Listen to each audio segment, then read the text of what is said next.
اللهم صل على سيدنا محمد يا رب صل وسلم دائما ابدا على حبيبي. تسلی سے استنجا کر کے وضو کریں، اور پھر محسوس ہو کہ پیشاب کا قطرہ نکل گیا ہے تو پھر استنجا کرنا ضروری ہے یا صرف وضو کر لے؟ اور اگر اس وقت نہ ہو اور نماز کے دوران محسوس ہو تو کیا کرنا چاہیے؟ دیکھو یہ مسئلہ بہت اہم ہے، لوگ بہت پوچھتے ہیں، پہلے بھی ریکارڈ کرا چکا ہوں. جب پیشاب کرتے ہیں تو ایک دفعہ تسلی کر لیں کہ قطرہ آنا بند ہو گیا کہ نہیں ہو گیا، فوراً اٹھ کے نہ آئے، کیونکہ جب پیشاب کرتا ہے نا انسان تھوڑا سا کچھ نہ کچھ قطرات تری کچھ نہ کچھ آتی رہتی ہے، تو آپ تسلی سے بیٹھے رہیں. صحیح ہے نا؟ اب یہ نہیں کہ بیٹھے ہی، وہمی آدمی تو قیامت تک بیٹھا رہے گا، تو یہ وہمی ہوگی نہیں، نارمل آدمی کی بات کر رہا ہوں میں. تو تھوڑی دیر ہر انسان کو کچھ نہ کچھ تراوٹ آتی رہتی. تو جب تسلی ہو گئی کہ بھئی اب قطرہ آنا بند ہو گیا ہے، پانی ڈالیں اور پتلی گلی سے نکل لیں. نکلنے کے بعد اب محسوس پہ توجہ، کیونکہ آپ جتنا محسوس کریں گے اتنا زیادہ محسوس ہوگا، قیامت تک ہوتا رہے گا. مر جائیں گے جب آپ کو غسل دیا جا رہا ہوگا، آپ اٹھ کے سامنے والے کو تھپڑ ماریں گے، بولیں گے مجھے ابھی بھی محسوس ہو رہا ہے، تو نے مجھے ابھی غسل کیوں دیا، پہلے استنجا تو کرا دیتا صحیح طریقے سے. حقیقت بتا رہا ہوں میں آپ. یہ وہمیوں کے فون سن سن کے پاگل ہو جاتا ہے انسان. تو ایک دفعہ تسلی ہو گئی، اب آپ آرام سے باہر آئیں، وضو کریں، نماز پڑھیں، اس کی طرف توجہ دے ہی نہیں کہ قطرہ نکل رہا ہے کہ نہیں نکل رہا. ہاں صرف محسوس نہیں، یقین ہو گیا کہ قطرہ نکل گیا ہے. اتنا یقین ہو گیا کہ آپ قسم اٹھا کے کہہ سکیں اللہ کی قسم پیشاب کا قطرہ اب نکل چکا ہے، تو آپ کا وضو ٹوٹے گا. بات آ رہی ہے سمجھ میں؟ لیکن وہمی کی سمجھ میں ابھی بھی نہیں آ رہی، کیونکہ وہمی کہے گا کہ وہمی لوگ پتہ کیا کہتے ہیں، پتہ نہیں یار میں قسم اٹھا سکتا ہوں کہ نہیں اٹھا سکتا،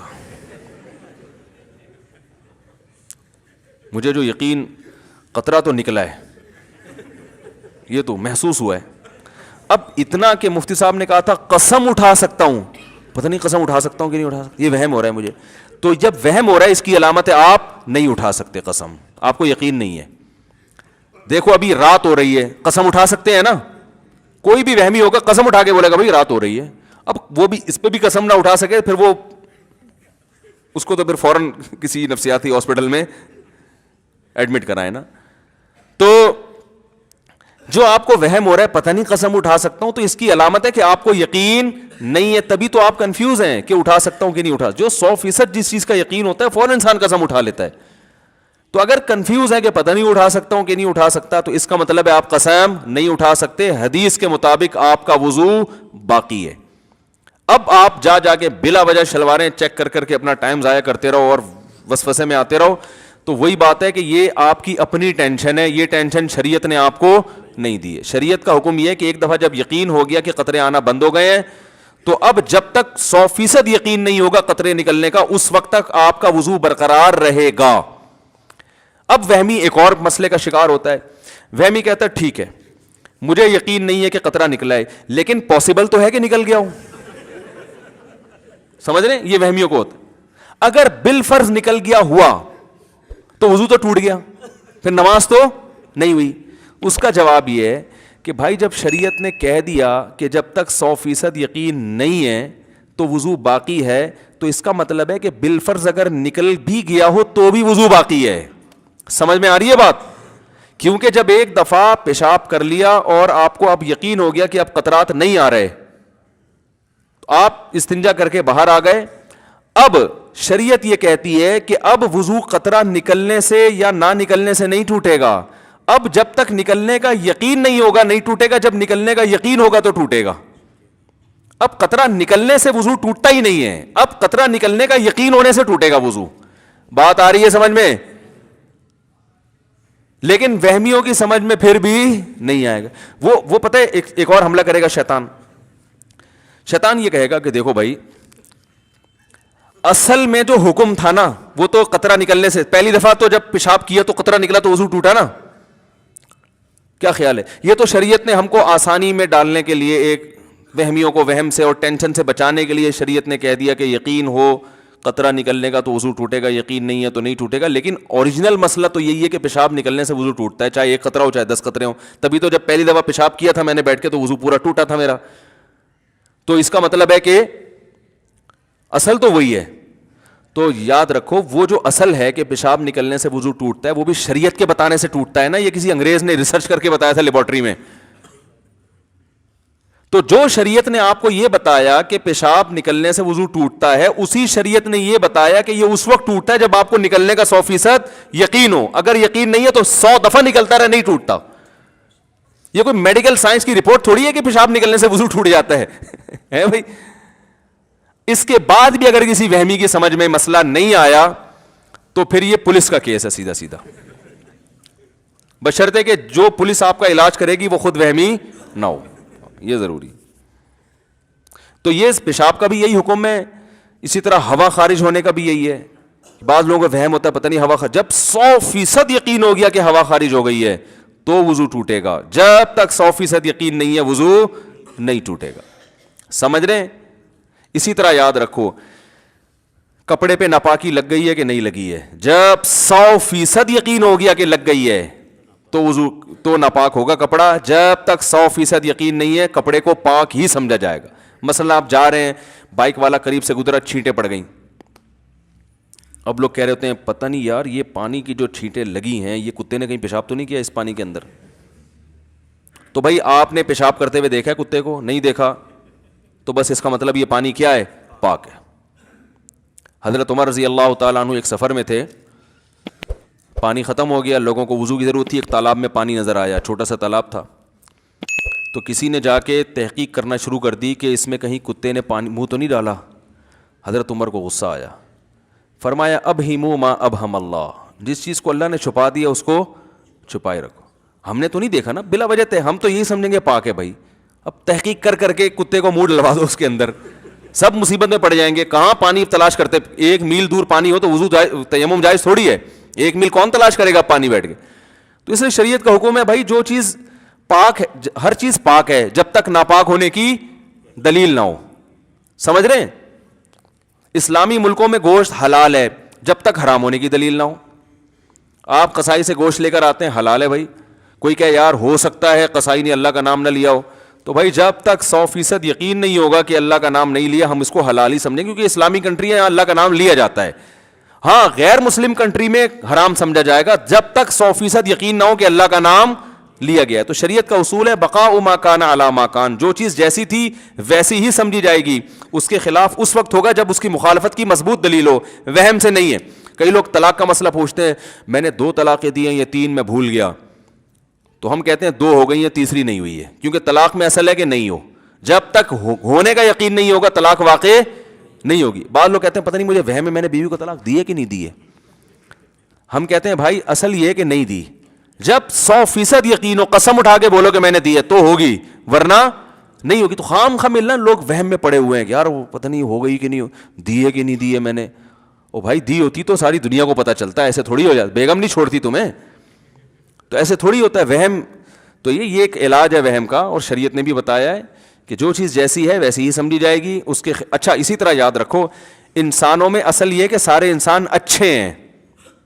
سمجھ میں آ رہی ہے بات؟ جب تک برے ہونے کی کوئی اتنی مضبوط دلیل نہ ہو کہ آپ قسم اٹھا کے بول سکو کہ اس آدمی میں یہ برائی ہے, اس وقت تک اس کو برا سمجھنا بھی جائز نہیں. حتیٰ کہ آپ نے اس کی برائی دیکھ لی اور اس میں اس بات کا کوئی لاجک بنتی ہے اس کی کہ ممکن ہے یہ ہو, ممکن ہے یہ. جیسے آپ نے کسی کو کسی خاتون کے ساتھ کھڑا ہوا دیکھ لیا کہ ہوٹل میں چپکے سے دیکھا کہ کسی لڑکی کے ساتھ بیٹھا ہوا ہے, تو عین ممکن ہے شادی کی بھی ہو اس نے. کیا خیال ہے؟ آپ کہیں گے بھائی شادی ہے تو ان کی عمر 48 سال ہے, میری 48 نہیں ہے, پہلے بتا دوں میں کہ آپ سمجھ میں اپنی مثالیں دے رہا ہوں. اب مسئلہ یہ ہوا آپ نے کسی کو کسی لڑکی کے ساتھ دیکھ لیا, عین ممکن ہے بھائی بیوی ہو نا, یہ تو امکان تو ہے نا. آپ کہہ سکتے ہیں اس کی بیوی کو تو میں جانتا ہوں, ہو سکتا ہے چھپ کے ایک اور شادی کی بھی ہو. تو جب تک اچھے معامل پر اس کو پھیرنا ممکن ہے, شریعت آپ کو بدگمانی کی اجازت نہیں دیتی. اور ہمارے ہاں سگی بیوی کے ساتھ بیٹھا ہوا ہوتا ہے, 2 بچے بھی ہوتے ہیں, بدگمان عورتیں یار کسی سے بھی پکڑ لیے ہوں گے لوگوں کو بیوقوف بنانے کے لیے. کیا خیال ہے؟ ورنہ یہ بیگم کے ساتھ قائد اعظم کے مزار پہ کیا کر رہا ہے یہ؟ صرف قائد اعظم کا مزار ہونا اس کی علامت ہے کہ یہ ڈیٹ مارنے آیا ہے. بھائی شریف لوگ بیوی کے ساتھ قائد اعظم کے مزار بھی جا سکتے ہیں اور کہیں بھی جا سکتے ہیں. تو اس لیے شریعت کا حکم یہ ہے کہ جب تک اچھا گمان کسی بھی درجے میں رکھنا پاسبل ہو, آپ کو برا گمان رکھنے کی اجازت نہیں ہے. جب اللہ کا حکم ہے تو فالو کرو نا بھائی اس کو, اور اس سے کتنا ہنسی خوشی زندگی گزرے گی. سب اچھے ہیں, دیکھو اس سے ذہن کو سکون ملتا ہے کہ سب اچھے ہیں, اس سے ملتا ہے سارے برے ہیں, سارے چور ہیں. محلے میں ایک چور آ جائے نا ٹینشن دینے کے لیے کافی ہے. جب آپ نے یہ گمان رکھ لی یہ بھی چور ہے, یہ بھی فراڈی, یہ بھی 2 نمبر, یہ بھی ایسا, یہ بھی فلانا, یہ بھی, تو آپ تو سارا دن ٹینشن میں ہی رہو گے. تو کتنا اچھا ہے, یہ بھی بہت اچھا, یہ بھی بہت اچھا, یہ بھی بہت اچھا, یہ تو ہے ہی بہت اچھا, یہ جو بیٹھا ہوا ہے نا صحیح ہے نا, تو سارے اچھے ہیں تو خوش رہتا ہے انسان. ہاں معاملات کرتے ہوئے چھان پھٹک کے, پیسے دیتے ہوئے آدمی اس کا لیبارٹری ٹیسٹ کروا لے کہ یار پیسے لے کے بھاگنا, اس میں معاملات میں شریعت نے حکم دیا کہ بہت چھان پھٹک کے معاملات کرو. تو اس لیے اچھا گمان رکھنا چاہیے. اور اچھا گمان میں یہ بھی ہے کہ وضو نہیں ٹوٹا یہ بدگمانی ہے کہ ابھی وضو کیا نہیں اور ٹوٹ گیا 2 منٹ میں. تو اچھا گمان اپنے بارے میں بھی کہ بھائی میں بڑا خاندانی وضو کرتا ہوں, اتنے آرام سے نہیں ٹوٹتا. بی بی تمیزہ کا وضو ہے, جس کو قاری صاحب نا بی بی تمیزہ کو وضو کرا کے گئے, اس کو وضو کرنا نہیں آتا تھا, نماز نہیں پڑھتی تھی. قاری صاحب نے پوچھا کیوں نہیں پڑھتی, کہنے وضو نہیں آتا. انہوں نے کہا چلو وضو میں کراتا ہوں. وضو کرایا, نماز پڑھائی. اس کے بعد وہ سفر پہ چلے گئے, 10 سال کے بعد آئے. بی بی تمیزہ سے کہا نماز پڑھ رہی, کہہ رہے 10 سال سے پابندی سے پڑھ رہی ہوں ماشاء اللہ. انہوں نے کہا وضو, کہہ رہے وہ تو آپ نے کرا دیا تھا. تو جیسے بی بی تمیزہ کا خاندانی وضو ہے, 5 بچے پیدا ہونے سے بھی وضو نہیں ٹوٹا.